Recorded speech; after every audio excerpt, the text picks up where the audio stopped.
Look, I know I said that my next video would be Sekiro, but I'm a fucking liar, okay? I'm a dirty, dirty liar.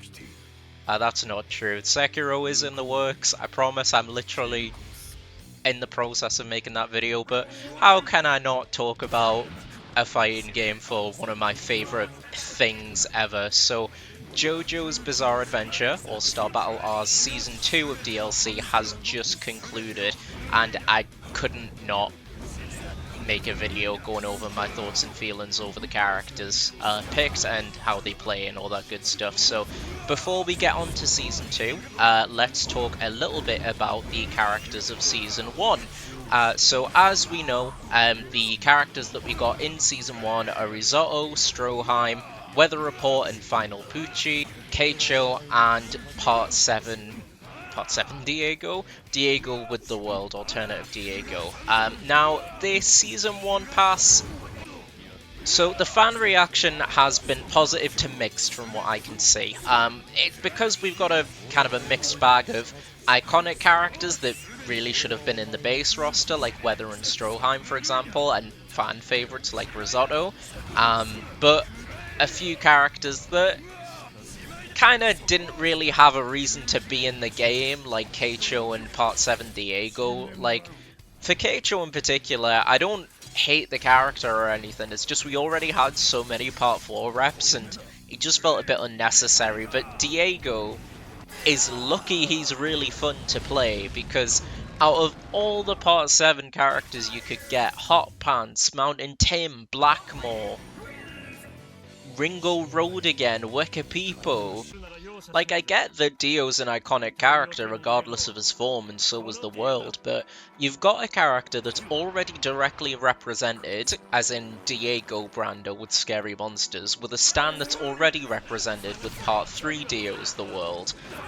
It just felt like them finding a way to rip models from Eyes of Heaven, so they had an easier time making a character since he was already in that game, and they are lucky that he is super fun to play. Like, I think that was the only reason Diego was not super negatively received, because he was just a really fun character to play as. I feel like if he played like shit, then there would have been a lot more public backlash, but you know, that's Season 1, and Season 1, I've already made a video on that, go check that out if you haven't already, haha, please. It's time to talk about Season 2. Now, the way they advertised Season 2 was super interesting, whereas in Season 1's DLC, where we just knew we were getting 4 reps, we didn't know what part they were from or anything like that, and obviously we got Weather and Pucci as free bonuses. Weather was probably intended to be in the base game, but they just left him out for spoilers. But Season 2, we got direct confirmation of what parts the characters would be from.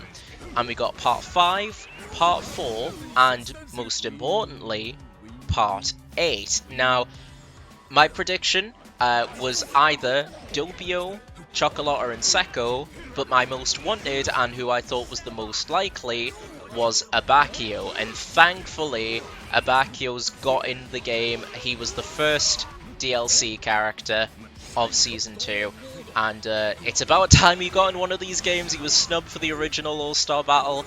He was so close to being in Eyes of Heaven, but he was just like the models in the game, but he just wasn't able to get in because they just didn't have time to program him properly. But now he's finally got his chance in the spotlight, and I'm so happy they did, because Abacchio is really fun to play. They kind of made him, for lack of a better comparison, kind of like the Ice Climbers in Super Smash Bros., where his Moody Blues will perform. You can store an action, you can store an attack, and Moody Blues will perform that action on top of what Abacchio does. So it makes him a really fun and really flowing combo kind of character.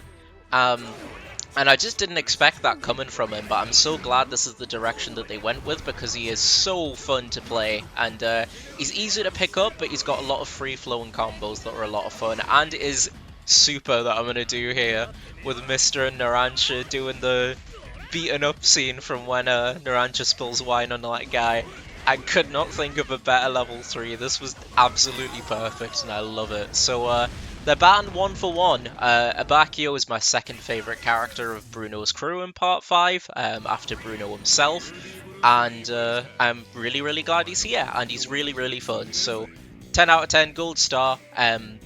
Could not ask for anything more from Season 2's first DLC pick. So the next character is from Part 4, and there was a few characters that I thought could possibly be in the game, because really I thought they had all their bases covered with Part 4, especially with Keicho. So my prediction was either Tonio, Teranosuke, or Yuya Fungami, or Mikitaka. And while Mikitaka was the one I wanted to get in the most out of them, I thought Yuya was the most likely, because Highway Star is the easiest to make into a fighting game. You know, the easiest stand to turn into a fighting game character. And that was right. Yuya Fungami was the second character of the DLC. And I didn't know this, but apparently Yuya is super, super popular in Japan. Apparently he has a massive, massive fan base there, so that was probably more a pick for them.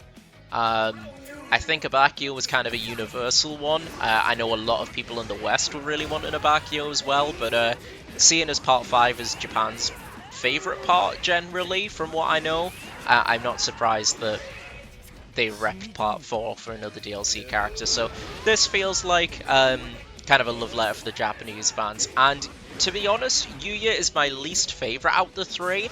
I don't mind him at all. He just kind of feels like a very average, middle-of-the-road, punchy stand character. I feel like they really could have gone further with the whole absorbing nutrients gimmick to his character, but I do like that his standoff uses mainly the detached hands and feet of Highway Star, and then the stand-on is its full form, attacking people.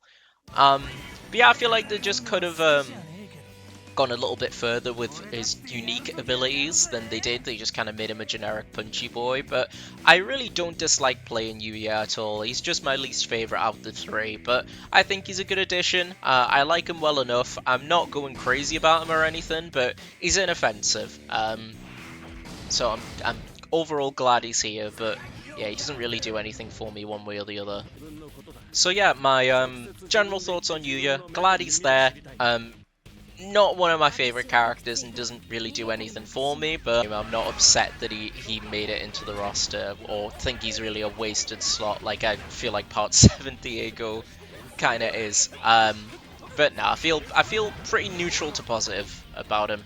Now, the last character is from JoJo's Part 8. Now, this was the one with the most amount of fervent speculation. Now, I said in my previous video for predictions that I think the most likely character is Joshu, because he's an Eyes of Heaven rep. It would be really easy to port the models from that to this game, and it would be the easiest and most cost-effective choice. But what I really wanted was Part 8's villain to be in the roster. I kind of thought that it was unlikely, but I held out hope. I held out hope that they would, you know, pull him out, or at the very least, pull out a unique character like Yasuo or Jobin. Pretty much any Part 8 character that isn't Joshu.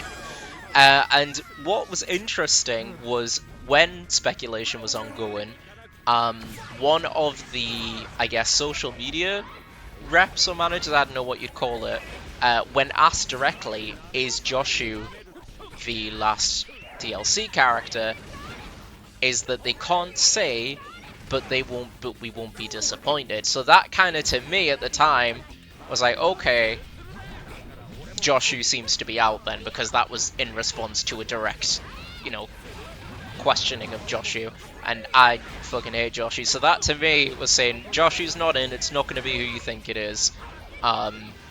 Don't give up on the game, don't give up on the game's DLC, I guess.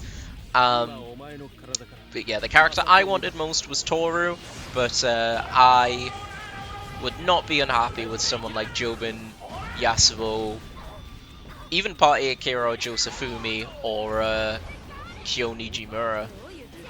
But I'll show who we got in a moment, so let's see the last rep and the only other JoJolian representative in All-Star Battle R. Let's take a look at him.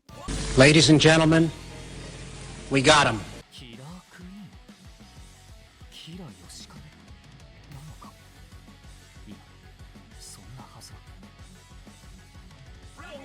We got the Wonder of You as the final DLC character for All-Star Battle Season 2, and I am beyond ecstatic with this choice.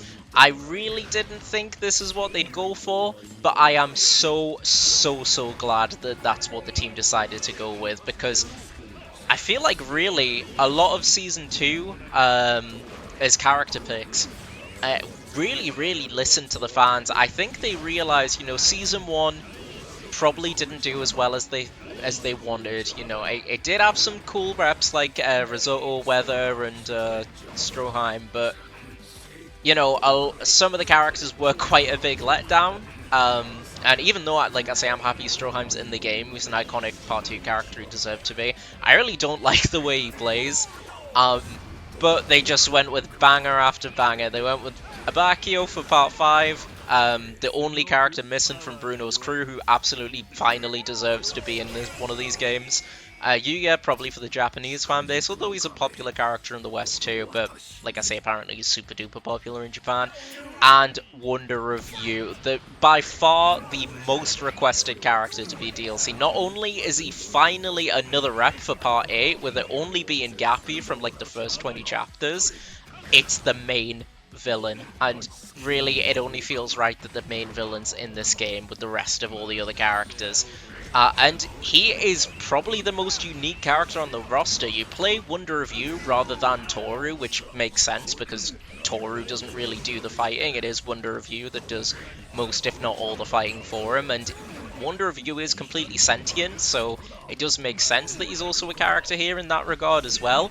But he is really fucking different to play, and really powerful. He feels like the final boss character.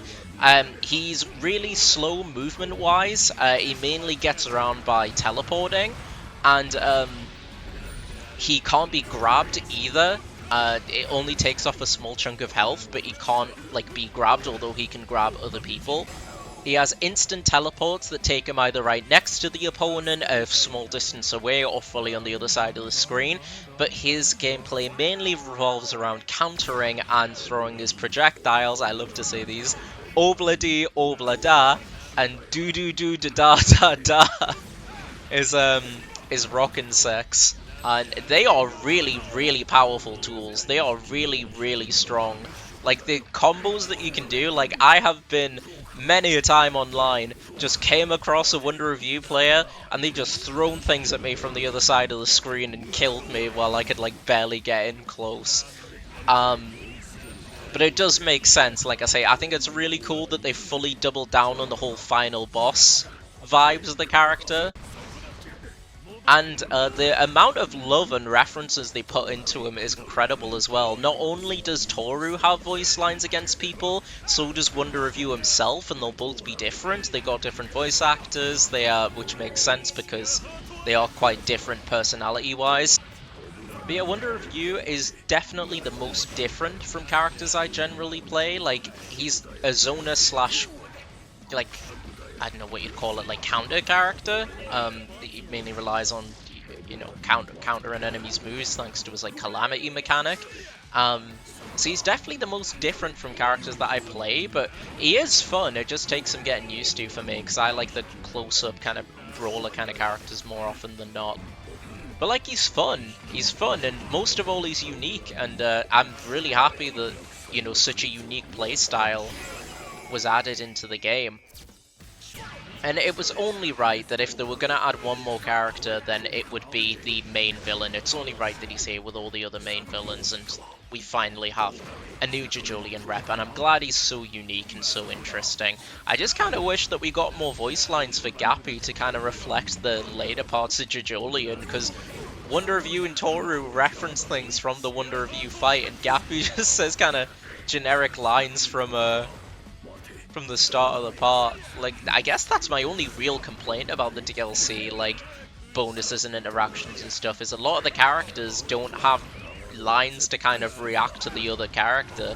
Like some do, they usually get Joseph to do one because he has good next liners.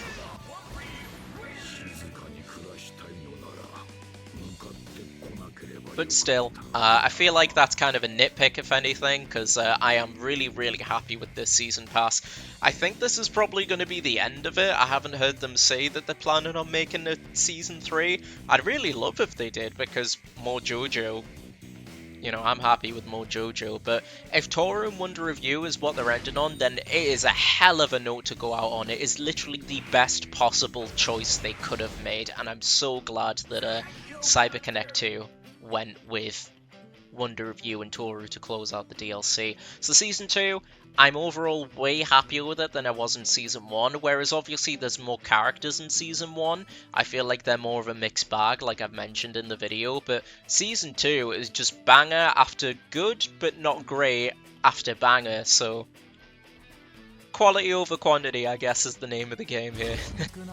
Also, as like a side note, I've noticed that they've done some kind of weird adjustments with the, I guess, the Toru / Wonder Review patch. Like they've changed the properties on quite a few characters' moves. Like in particular, they've changed Lisa's level 3, so it's no longer a counter. It's now a really like just close-up attack, kind of like Abdul's Great Heat attack. It now acts like that. I guess they thought that too many of them were counters now, but I just think it's kind of weird that they left it till now to change these moves and like make those decisions, but it is what it is, you know, whatever really. But yeah, like I said, I just couldn't resist going over and making a quick video just covering my thoughts on Season 2's DLC, and I'm super happy with what we got. If they do decide to make more DLC, then I will cover those as well. I just want an excuse to talk about JoJo's, really. I might make a video on Eyes of Heaven, or a full video on All-Star Battle, or maybe like a full scripted video, or like more videos just fucking around on it, or fucking around on Eyes of Heaven. So please comment if you guys would fancy that. Like, I don't know, Eyes of Heaven, I don't think it's as good as All-Star Battle Law, but it's fun. You know, it's a fun, silly game. So yeah, if you want a video on that, then let me know. But yeah, like I say, this was just a quick one. I just really wanted to talk about one of my favorite franchises ever made. Especially now Wonder Review is in, because that was the main, him and Abakio were the main things I wanted, and I absolutely got what I wanted and then some. So yeah, thanks so much for watching. Sekiro video is coming soon, so if you guys like Sekiro from Software, which you probably do if you're on this channel, please subscribe. That is still in the works, and I'll see you all when I upload my next video. So yeah, take care of yourselves, and bye bye.